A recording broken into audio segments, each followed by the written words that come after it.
Hello and welcome to No Sweat. Four blokes talking sport, love, and life. My name's Luca, and I'm joined today by JD. Welcome, John. Welcome. Yeah, Samuel good to be here. Godsey. Hello, mate. How are you? Hey, Luca, how are you? Very good, thank you. And Jim Bob, how are you, mate? Good, mate. How are you? I'm excellent. Now, boys, straight off the top, we've gone famous this week. We are global. We are trending. Our man Jim, our man in the know over at Top 4 next year, he's put out a poll this week about something that many of us have strong feelings, something that means a lot to us, our childhood moments. James, please tell us about your Twitter poll. What were your options and what went down? Well, first and foremost, it was a very simple question taken to the online forum known as Twitter. So everyone knows that Twitter is where people get opinions, where you flesh out certain ideas just to get a bit of a rough idea of what's happening in the world. So here I go on the old TFNY account and I say, I'll read it word for word, just so there's no confusion and we can all understand the frustration that we've all gone through. So it starts, righto, let's settle this once and for all. What is the correct name of the childhood classic where you kick a footy to the pack and whoever marks it becomes the kicker?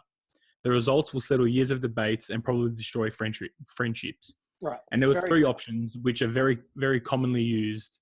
Well, some are more common than others, but it all indicates the same game. So we've got Markers Up, Jack in the Pack, and King of the Pack. Now, we've all grown up knowing, and the majority of us grew up in relatively the same areas, that it's Markers Up. Everyone knows that, and it won in a landslide. Okay. It won the poll 67% to the other two, 18 and 15 respectively. So it was fairly simple. The people that voted obviously understood the question. And then you get some boneheads, some older gentlemen saying, what are you talking about? That's kick to kick. Now, look, I let the first few slide. There was plenty of opportunities where I could have jumped in and given them a clip around the ears. But the first one that actually said it was one of my very good friends, Robert Shaw. So I asked him for his input and he goes, what is this Markers Up nonsense? I've never heard of this. And he rolls around with the, it's kick to kick. And he has a plethora of other similarly aged gentlemen agreeing with him. Now, I couldn't believe it. In comes Tony Shaw. He says, none of the above.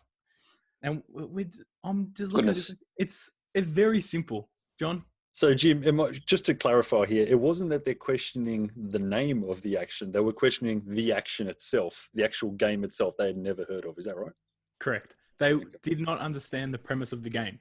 So I had to painstakingly explain to them, letting them know that kick to kick is a game, correct? But it's just a game modified version of footy. It's not like Markers Up or Jack in the Pack where it's a game inside of a game where you're playing the game of football plus the game of marking it. They didn't understand that point.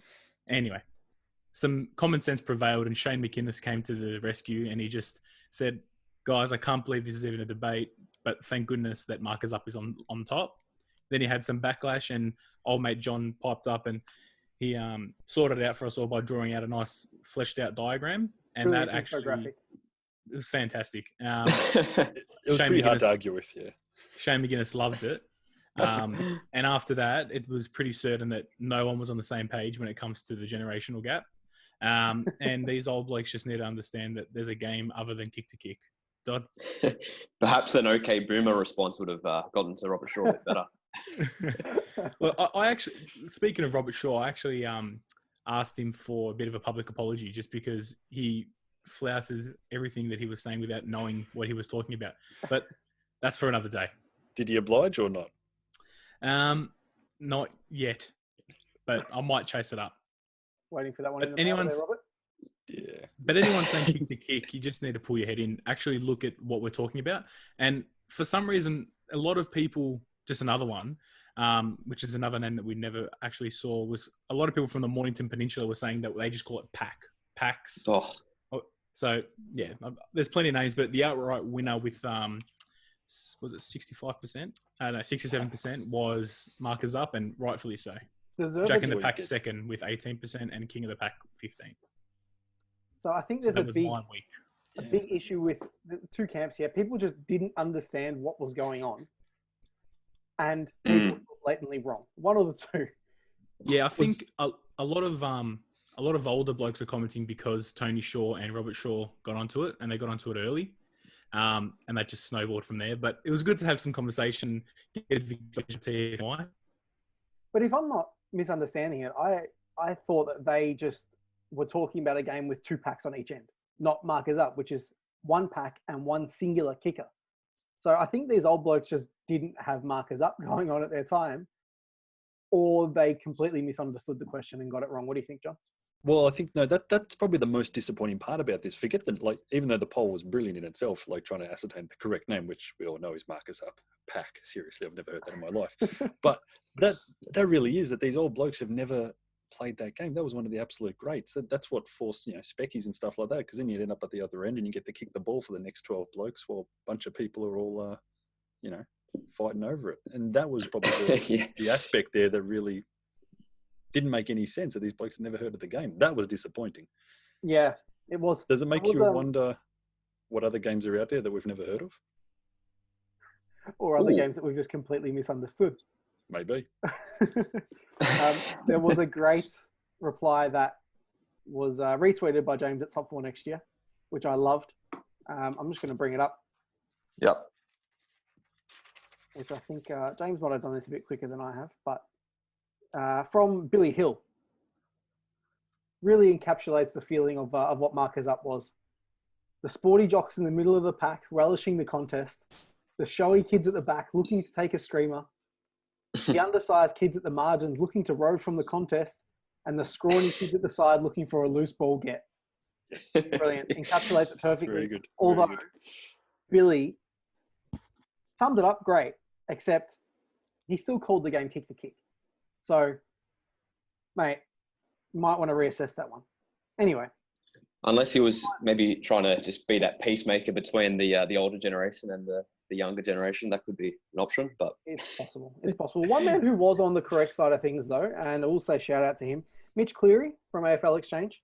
Hello, mate. Thank you for your agreement. But it also brings me around to another thing that we've done. Last week, we had a 4-round AFL redraft. We each went in an order, picked teams, and have created 4 sets of 22. We won't go into it too much now, but the images, the teams will be posted up on Instagram and Twitter. So we'll have it on the soon to come No Sweat pages, and Top 4 Next Year will probably have the poll up on Twitter as well. So look out for that. Pick a team. Let us know what you think is best. Give us your comments. Do we have any biases in there? Do we not? Tell us what you think. Be brutal. We love it. That brings us on to the next point. We made up footy teams because footy currently doesn't exist. But reports coming out this week suggest that footy might be back soon. May 11, potential return date. Or hubs might be on the cards. Still, they might not be because of player pushback. Footy might be coming back purely in the Northern Territory. Anyone have an opinion? What do you think will be happening? Dodd? Well, I just want to say quickly, I think Queensland have actually given the go-ahead now for sports athletes to fly in and out of their states. So if that's going to be the case, then hopefully if other states are going to start doing this, there's going to be no need for a hub. So it's just interesting that Queensland have come out and said that. So it's going to be interesting over the next few days just to see if any other states follow, or because we know some states are stricter than others. So that's just going to be interesting as well, I think. It's true. It'll be good to look forward to. I think we all can agree that we just want footy back, don't we? And it will be interesting. The Queensland thing does make sense. John? Yeah, look, it's a bit of a tussle. Yes, I want footy back. That's the obvious thing. However, if I was a player with a family, frankly, if they said, right, you're going to nick up here for so many weeks, I'd be telling, there's no chance I'd go. But there's 2 lives here. There's the footy life, which we'll get caught up in, and then there's the actual personal life. And there's no way, no. Why, seriously, why would a player go up there? Especially if you take, a lot of them have got kids. A lot of them are homeschooled at the moment because that's the only thing. So the support from their partners and stuff like that, it's not like they can just up and go. So there will be separation within the families. I think there has to be a separation between job and personal sort of life. Yeah, it's interesting hearing. I think Sam Groth also spoke about it, and coming from the tennis background, where he said sort of taking the mick out of the Aussie rules players, saying big deal, we travel away without our families the whole year, and what are you guys basically complaining about? So that's interesting. I think there's merit to both sides of the argument. If we can somehow get families along with the players, it would be fantastic. Is that realistic? Maybe not so much, because that comes along with a whole bunch of other issues. Kids, more people, more expenses. There's a lot involved. But ultimately, I think any solution, anytime we get footy back, will be great. It's looking like it could be June, maybe now. Initially, they were saying July was going to be the return date. Looking like June now. So that's a good thing. It's only a month away, or somewhere in the month of June. Could be between 4 and 8 weeks from today's date. So that should be all right. I found it interesting. There's another article. I don't know if you guys saw this. Potential talk from the UK that the Premier League might be interested in playing Premier League matches in Australia in the near future. Yes. Because Yeah, I heard about that as well. we've managed to effectively stop the spread of the COVID disease. So that will be interesting. I don't think that'll ever happen, but it's an interesting concept. What do you think, Dodd? I've been thinking about this. I've been all up in Instagram Live of NBA players, and I've been saying, talk to Adam Silver, get the NBA playoffs down here. Don't worry about Florida. Don't worry about Las Vegas. There's all these cook scenarios over there. We've got such a unique country here that I reckon, like the EPL, it's great. I reckon we should be pushing or just making it known that we can host sport. It can be a great opportunity for the country and for the economy and for everything. It'll be great. Yeah, look, I've heard very similar, and a big supporter of that is actually Hutchie. I'm not sure if any of you guys actually listened to the Sounding Board podcast with Damo, but they were trying to flesh that out, and Hutchie reckons that why isn't there any NFL games being played in Australia, or the plans to be putting that in? Because like obviously we know America at the moment, they're in the thick of it, so they're going through everything. So he was just fleshing it out, saying, well, why can't we have games in Australia over the next couple of months, or over you, Luke? I think the NFL is a bit of a different situation, because they at this stage think that they will be able to resume their season without any issues, considering they don't start until September. So their perspective is slightly different. I mean, we have had college games played in Australia before. But the other thing I think Hutchie said that was interesting was somewhere like Tasmania, who they've had debates over the years of, can we have a footy team here? Can we not? Now would be potentially a perfect situation for them to say, hey, look, AFL, we'll give you X amount of dollars. Come and play a certain amount of weeks here, even if it's only a month or whatever, while they can't get to anywhere else. See if people will embrace it. See what it's like. See if the stadiums can handle it. I thought that was interesting from Hutchie, but what do you think, James? When it comes to Tasmania, I think they're a bit different from Northern Territory, because as they've stated before, they're an island and they want to keep the virus as far away as possible. So it's really up to the governments. Obviously, it's up to any state government whether the sport continues. But I think they'll be a bit more reluctant to actually let something go ahead, considering that they want to keep the island as free as possible from anything. But obviously, for the tourism and everything that would go on in Tassie with all of that, it'd be unreal. Yeah, if that got off the ground, they would back it without a doubt. I don't imagine we're going to have crowds at games anytime soon. And I imagine if we did, it'd be capped, be it certain sections of the stadium or whatever it might be for a certain area for a long time. So the Tassie aspect makes sense. However, like I was saying before, as far as I know we're meant to be a sports love and life podcast. However, I think the underwriting factor there is the fact of lives as well. So, like Jim mentioned, you got a state of Tassie which can lock itself down even further than what this country of Australia can. Why would they potentially open themselves up for, the risk of actual life? Hence, Northern Territory, it's not landlocked or anything like that. So, yeah, I think inherently every time you're going to move 1,000 or several thousand people around, it comes with a lot of risks that are always going to be there. Ultimately, I think next year's season is going to be the big one, really. If crowds aren't up next year, then I don't know what to say. Yeah. It should be a bumper year, and hopefully the clubs can make back a lot of the money they may have lost from this year anyway. Moving on, another article that was released in the past couple of days, Fox Sports have released their top 20 players of the last 20 years, which got us thinking along the lines of every other lockdown list that's going on. Who are our top 5 players that we've seen? Our top 5 players since 2000. Most of us are sort of around that age group where we started watching footy in the late 90s, maybe early 2000s. So I think all of us have had a little think about this. Some of our favourite players that we've got to watch. I'll go around in a circle. If you guys want to read me who your top 5 players have been since 2000 or that you've watched, starting from 5, running down, just give us your names and we'll come through and discuss them at the end. So starting from Dodd. So, yeah, I had a bit of trouble with this because I was trying to balance whether, there's been some guys that have played from early 2000s and have had established careers, all these achievements, and there's guys that are currently playing who, still have their resume to complete. So this is the 5 I've come up with now. So I've got Nat Fyfe at 5. So, because I think what he's done so far and also his potential, I think he could climb up higher. I've got Michael Voss 4. I've got the great Chris Judd 3. I've got Buddy Franklin 2. And I hope we all have the same number 1 because for me, it's very obvious. It's the GOAT, Gary Ablett Jr. Yeah, I think those players will have a pretty common theme as we run through the lists here. James, you want to give us yours? Yeah, sure. So coming in at number 5, I've got great Matty Lloyd.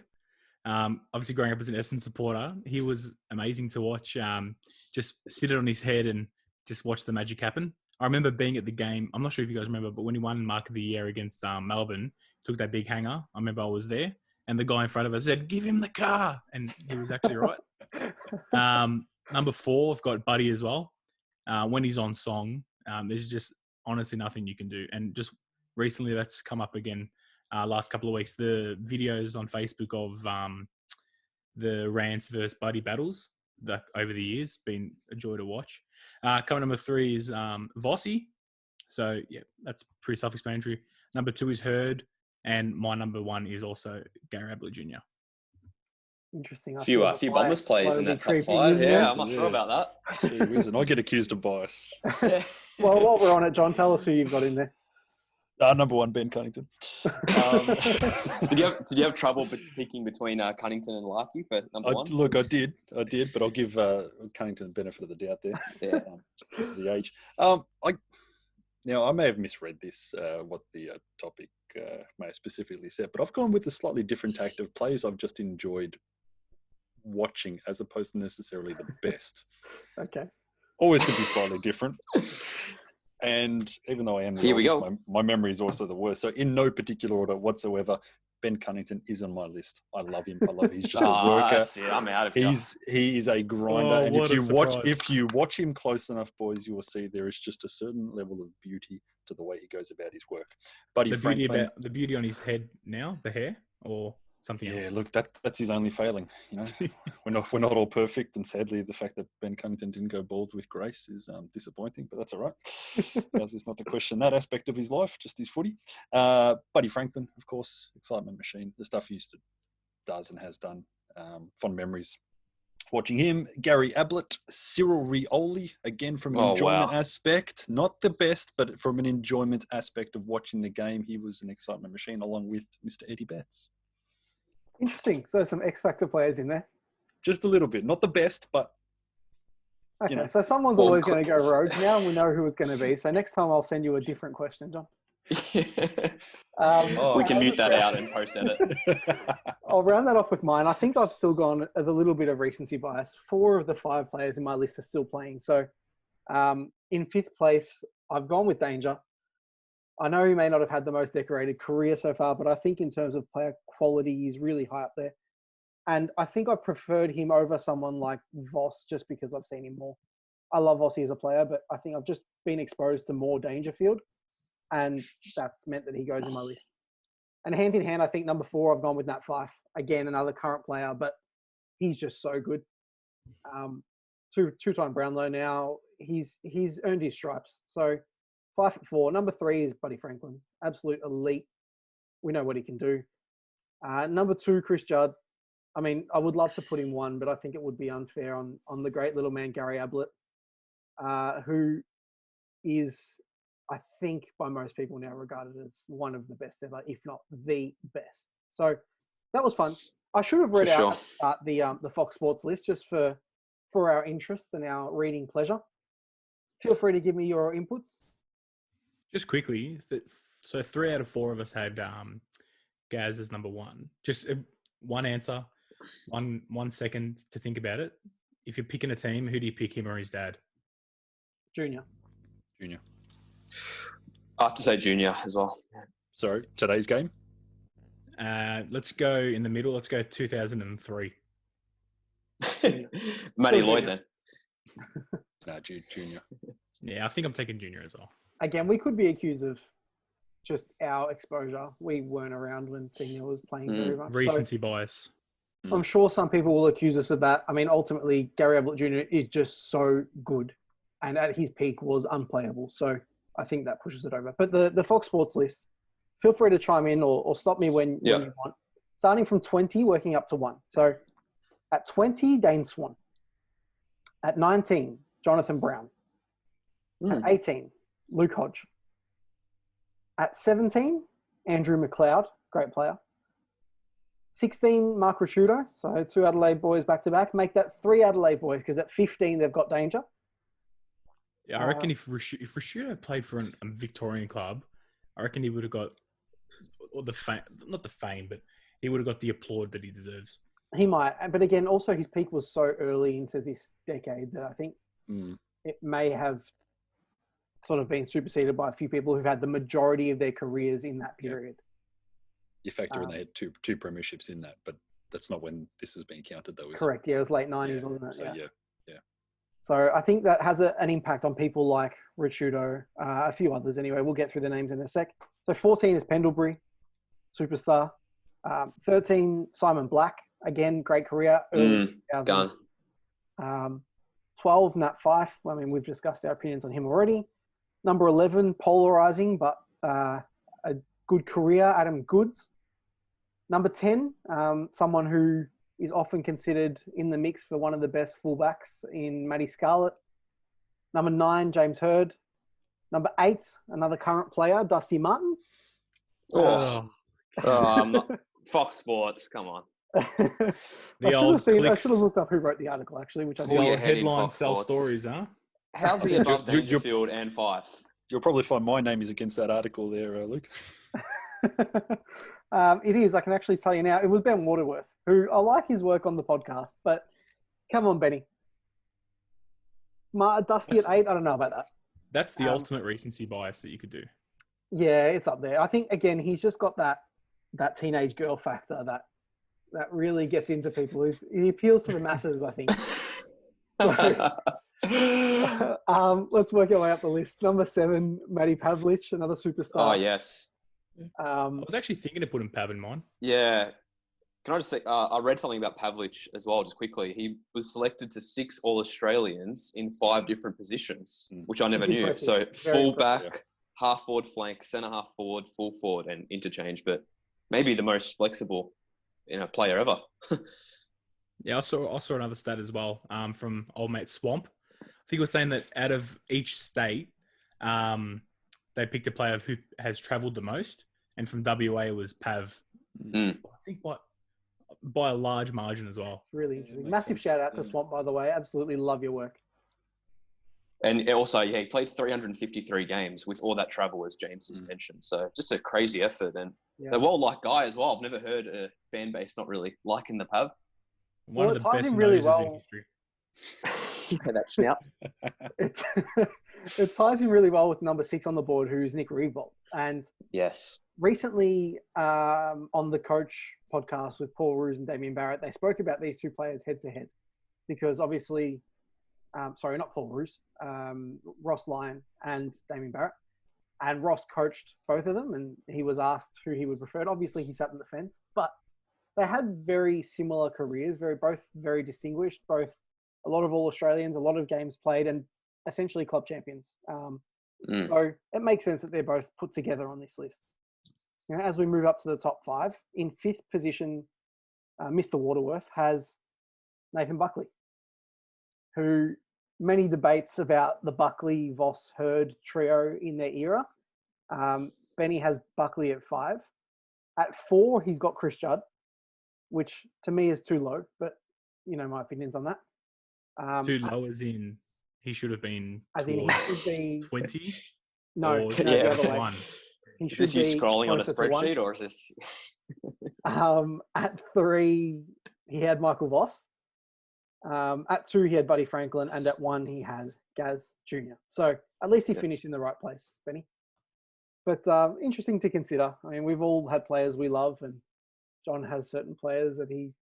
Well, no, look, in fairness, Eddie Betts surely makes one of the great small forwards. Oh, excitement machine. Yep. Yeah, that's right. So One of the best small forwards. from a player quality, why not? Yeah. All right. Well, I think to round out today's pod, I want to try something new. So I've taken inspiration from the guys over at the Dave Damashek football program in the NFL.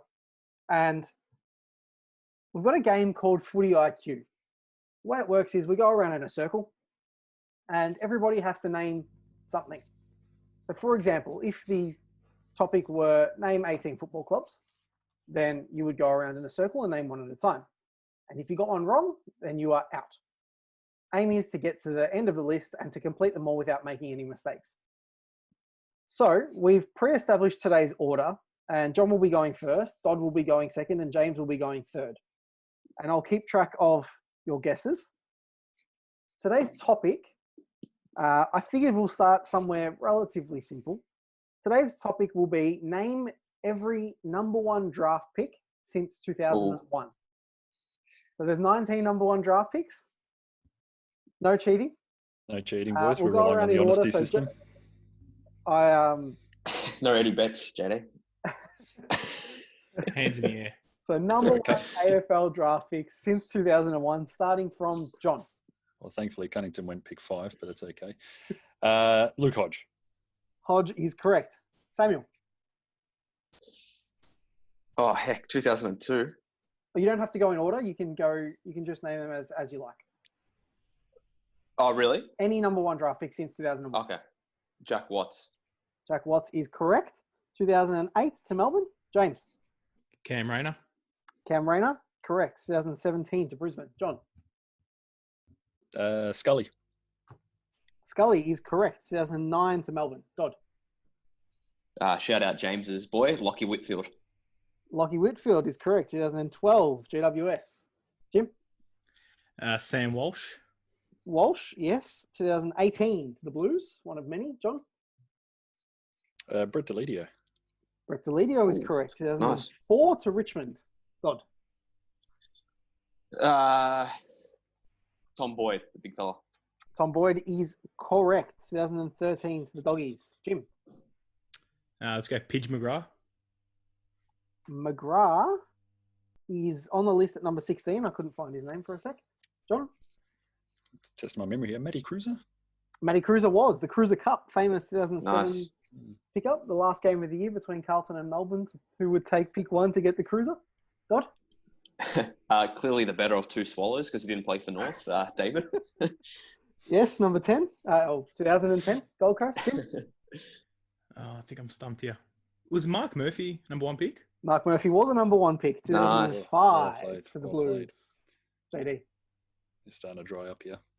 Mm. We have 2, 3, 4, 5, 6, 7, 8 names on the list. 8 names. And you know what? I can't even remember last year's. I know the guy. I know the face. Can't even pick him. We might have to press you for time, John. It's not. It wasn't Anderson. That was his other mate. He went number 2 or something. Nah, I'll pass on that one, mate. JD is out if Doddsy gets this one correct. Dodd? So I'm struggling as well. I'm just trying to think of Carlton players because you've had about 12 number 1 picks. So I've got Jacob. I've got Jacob Wiedering. Jacob Wiedering is correct. 2015. Sorry, JD, you are gone. That's fair enough. I'll take the mantle from where JD left it. I'll pick up 1 Matty Rowell. Matty Rowell is correct. That's Unlucky, John. No, Anderson was second. You're right. Yeah. Back to Doddy. I'm really drying up here. I only know this one because we just picked him up in the off season. Patton, John O. Patton. John Patton is correct. Surprisingly to me, he's been in the AFL for 9 years now. It was Yeah. 2011 Wow. first pick overall. Jim, Yeah, I can't think of any now. four What's more the names time on the limit? board. What can you give us a year? Can you give us a year? So 3 of them are pre-2010 and 1 is post-2010. I'll give you that. No. Jimmy Bartel wasn't number 1 pick, was he? No, he wasn't. No. Unlucky. Dodd, can you win it? One name to win them all. I'm trying to think of Giants players. I can't think of no one.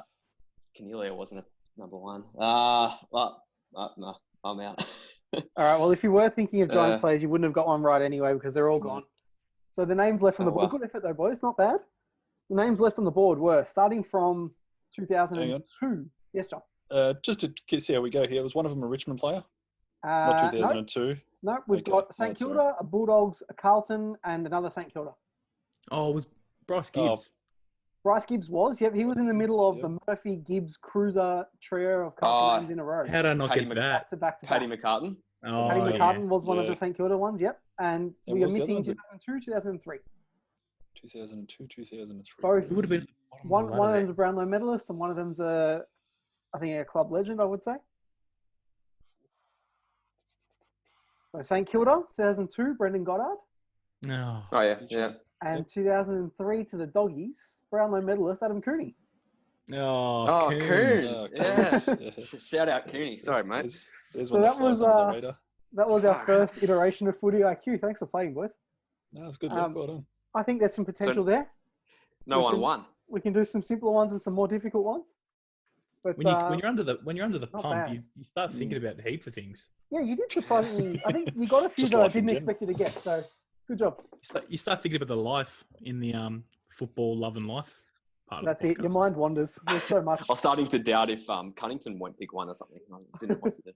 Well, if you were listening, you would have heard JD say that straight at the start that he came 5th pick. Came fifth. Yeah. All right, boys. Well, that wraps up for today. Thanks for playing, as always. Thanks for the chat. Now, you can follow us on Twitter and on Instagram at No Sweat Podcast. Look out for the 22 4-round draft poll, which will be up on our Twitter and on the TFNY Twitter and Instagram as well. So stay tuned, and we'll be back soon.